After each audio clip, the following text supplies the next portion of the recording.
Student, अपना जो solution chapter चल रहा था 12th क्लास केमिस्ट्री चैप्टर अपना सॉल्यूशन क्लास 6 है नाइट्रोजन बेस। इसमें हमने पहले वाले वीडियो में अपना टॉपिक चल रहा था सोल्युबिलिटी। क्या था? सोल्युबिलिटी, विलेयता था। क्या था भाई? विलेयता। तो मैं थोड़ा सा रिवाइज कर देता हूं ताकि अपना क्या हो जाए, कंटिन्यूटी बढ़ जाए। विलेयता का क्या, अपने 100 ग्राम विलायक है मेरे पास। 100 ग्राम विलायक में गुली हुई विलय की मात्रा को क्या करें अपने, गुली हुई विलय की मात्रा को, विलय की मात्रा को क्या करे थे अपने, सोल्युबिलिटी कह रहे थे। ठीक है, फिर सोल्युबिलिटी के प्रकार देखे थे अपन, टाइप्स ऑफ सोल्युबिलिटी। क्या देखा था अपन?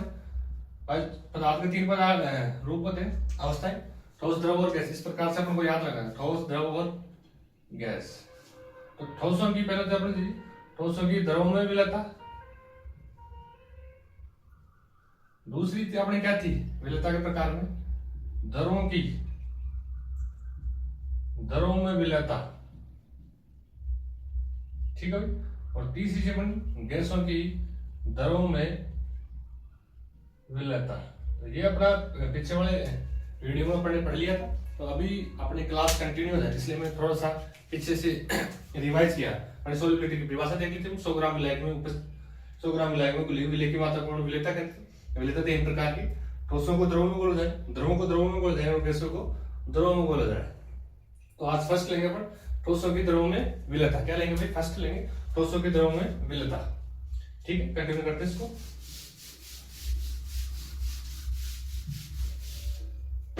तो फर्स्ट ले रहे हैं अपन ठोसों की, पेन को भी बंद होना चाहिए भाई, ठोसों की द्रव में विलेयता।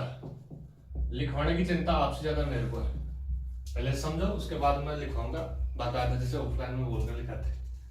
ठीक है, तो ठोसों की द्रव में विलेयता, इसमें अपन 3 पॉइंट देखेंगे। क्या देखेंगे? 3 पॉइंट देखेंगे। तो like, dissolve, like, like, dissolve, like. समान, समान को बोलता है, समान, समान को गोलता है। एक पॉइंट तो अपन ये देखेंगे किसमें, ठोसों की द्रव में विलेयता में। ठीक, दूसरा पॉइंट देखेंगे अपन ताप। क्या देखेंगे? टेम्परेचर। और जो तीसरा पॉइंट देखेंगे अपन वो देखेंगे दाब। तीसरा पॉइंट देखेंगे अपन दाब। क्या देखेंगे भाई? दाब। किसमें? ठोसों की द्रव में विलेयता। अपन विलेयता के 3 प्रकार थे, उसमें फर्स्ट लिया अपन, उसके भी 3 पॉइंट देखेंगे अपन, लाइक, डिजोल्व, लाइक, ताप और दाब। तो लाइक, डिजोल्व, लाइक को समझो, समान समान को बोलता है। क्या करेंगे? समान समान को बोलता है। जब विलय और विलायक की प्रकृति समान होती है तो वो ज्यादा बोलता है। विलय और विलायक की प्रकृति समान होती है तो वो क्या करता है? ज्यादा बोलता है। जैसे अपनी और दूसरे से विचार मिले तो अपन ज्यादा घुल मिल जाते हैं, अपनी दोस्ती क्या हो जाती है? गहरी हो जाती है। अगर अपने और दूसरे के विचार अपने से नहीं मिलते हैं तो अपन कम बोलते हैं, मतलब अपनी दोस्ती क्या होती है? कम हो जाती है, कम रहती है। ठीक, ठीक ठाक बोली। तो लाइक, डिजोल्व, लाइक, समान समान को बोलता है। समान प्रकृति वाला विलय होगा, उसी के समान प्रकृति वाला विलायक मिल गया तो अच्छे से घुल जाएगा। अगर समान प्रकृति वाले नहीं है, दोनों की प्रकृति क्या है? डिफरेंट है, और वो अच्छे से मिक्स नहीं होगा। लाइक, डिजोल्व, लाइक का मतलब समझ के समान समान को घुलेगा। विलय विलायक की प्रकृति क्या होनी चाहिए? समान। समान प्रकृति के तो ज्यादा घुल जाएगा, और समान प्रकृति की नहीं तो क्या होगा? कम घुलेंगे। ठीक है, जैसे दूरीय, दूरीय विलय, दूरीय विलय को, दूरीय विलय शब्दों को देखो, दूरीय विलय, दूरीय विलय को बोलेंगे अच्छे से। अधूरीय विलय, अधूरीय विलय मतलब प्रकृति समान है।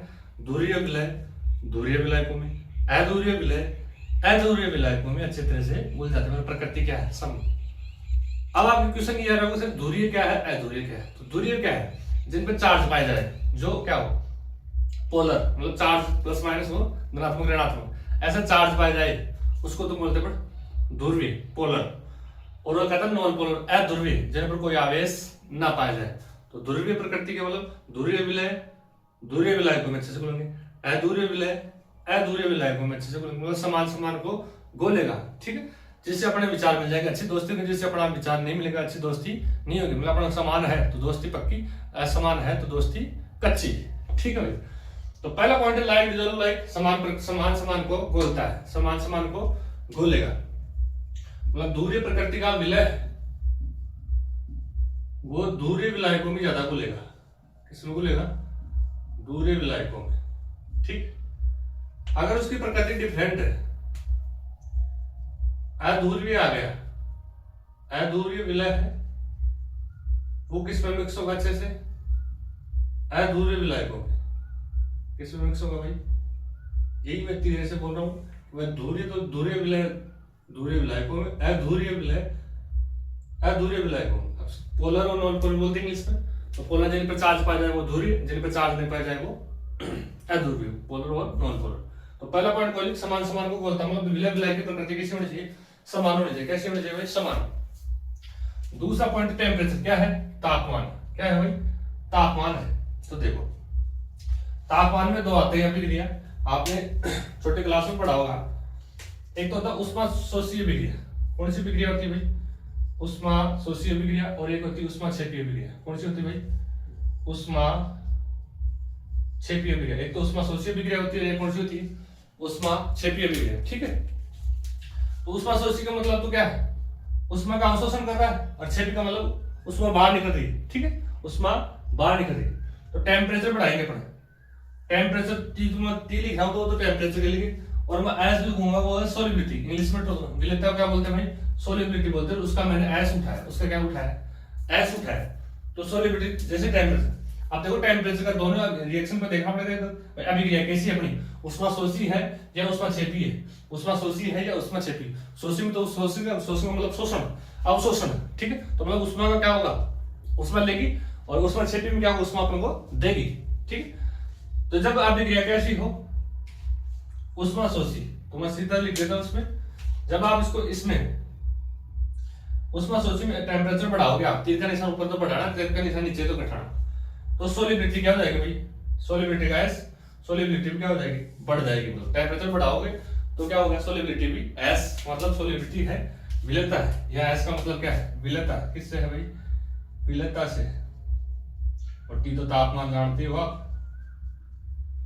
ठीक है, किसमें टेम्परेचर बढ़ेगा और सोलिबिलिटी बढ़ेगी, किसमें, उष्मा शोषी में। किसमें भाई, उष्मा शोषी में। आप देखो उष्मा क्षेपी में टेम्परेचर भाई, हीट तो पहले से रिलीज हो रही है, अपन और हीट तो सोलिबिलिटी क्या हो जाएगी, डाउन, मतलब डिक्रीज हो जाएगी, घट जाएगा। तो इसमें क्या होगा भाई, पढ़ने टेम्परेचर बढ़ाया तो सोलिबिलिटी क्या हो जाएगी, कम।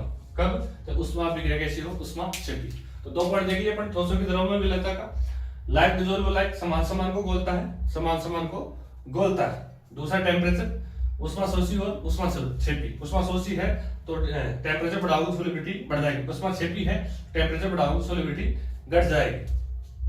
अब तीसरा पॉइंट है दाब, क्या है, प्रेशर। तीसरा पॉइंट अपन लिया दाब, क्या लिया भाई, दाब, प्रेशर। तो जो ठोसों की द्रव में विलेयता है, इस पर दाब का कोई प्रभाव नहीं पड़ता है, दाब का प्रभाव नहीं पड़ता है। तो अपन देखो दोबारा से मैं रिपीट कर रहा हूँ, अपने सोलिबिलिटी टॉपिक था, सोलिबिलिटी की परिभाषा देखी थी अपन, 100 ग्राम विलय में कितनी विलय की मात्रा को लियो तो सोलिबिलिटी थी। उसके बाद सोलिबिलिटी क्या देखे थे अपने, 3 प्रकार देखे थे। तीनों प्रकार में फर्स्ट उठाया था ठोसों की द्रव में विलेयता। अब इस वीडियो में 3 पॉइंट देखे थे।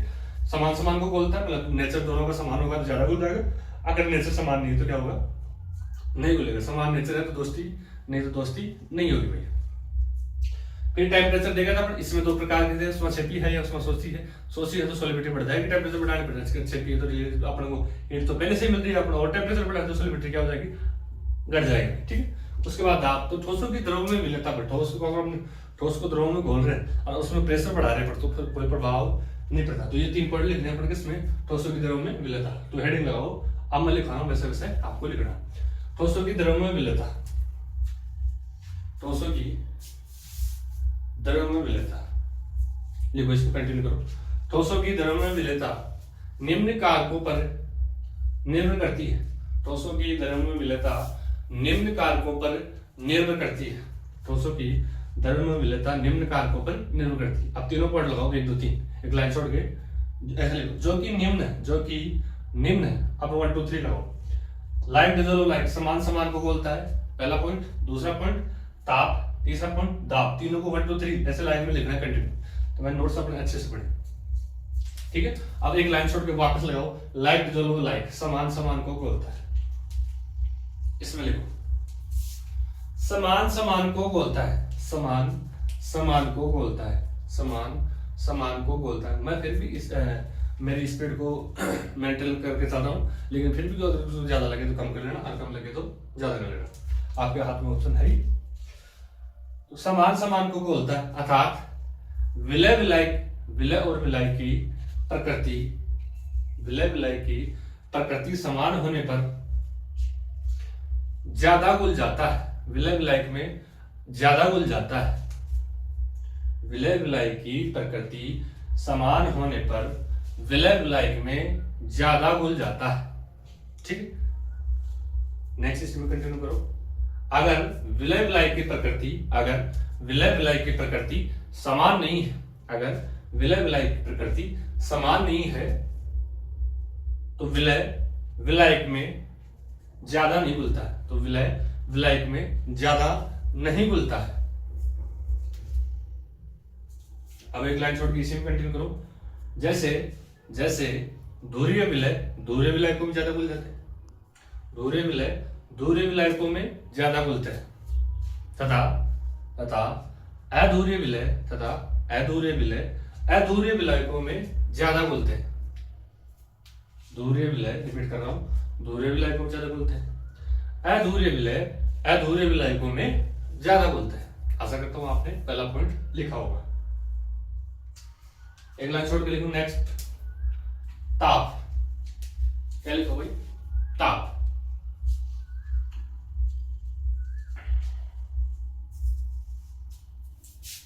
ताप में लिखो, ठोसों की द्रव्यमय विलयता, ठोसों की द्रव्यमय विलयता पर, ठोसों की द्रव्यमय विलयता पर ताप का निम्न प्रभाव पड़ता है, ताप का निम्न प्रभाव पड़ता है। ठीक है, अब एक लाइन छोड़ के लिखो, जब अभिक्रिया उष्माशोषी हो, जब अभिक्रिया कंटिन्यू करते रहो, जब अभिक्रिया उष्माशोषी हो, जब अभिक्रिया उष्माशोषी हो तो टेम्परेचर बढ़ाने पर, तो तापमान बढ़ाने पर सोलिबिलिटी बढ़ जाती है। तो जब अभिक्रिया उष्माशोषी हो तो तापमान बढ़ाने पर सोलिबिलिटी भी बढ़ जाती है। यहां तक लिख लिया, उसके नीचे ये बना दो संकेत, टेम्परेचर इंक्रीज करोगे तो सोलिबिलिटी भी क्या हो जाएगी? इंक्रीज। और इसको ऐसे करके बॉक्स में बंद कर दो, समझे नहीं आप? मतलब ऐसे लिखोगे टी इंक्रीज और तो सोलिबिलिटी भी इंक्रीज, और ऐसे बॉक्स में बंद कर दो।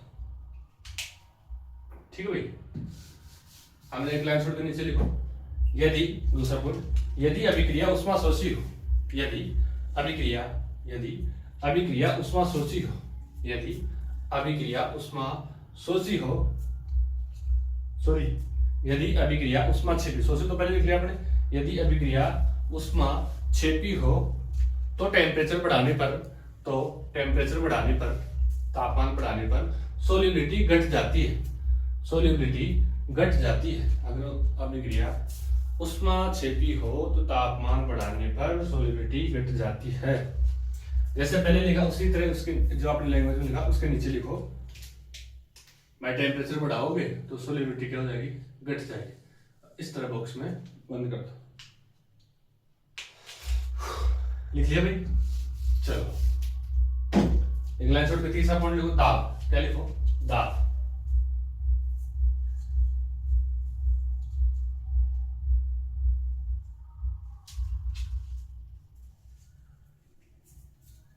दाब में लिखो,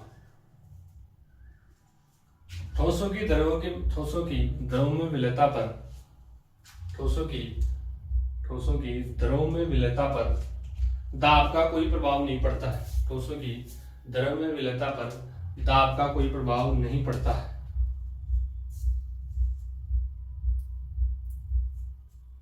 ठोसों की द्रव्य में विलयता पर दाब का प्रभाव नहीं पड़ता है। तो 3 पॉइंट हो गए अपने ठोसों की द्रव्य में विलयता पर। लाइट लिख लिया अपने, ताप और दाब।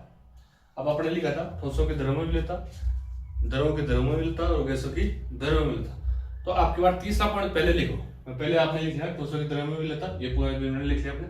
उसके बाद नेक्स्ट लिखो, आपके बाद द्रव को छोड़ दो, गैस लिखो पहले, दूसरा पॉइंट लगा के गैसों की द्रव्यों में विलयता। तो दूसरा पॉइंट क्या लिखोगे आप?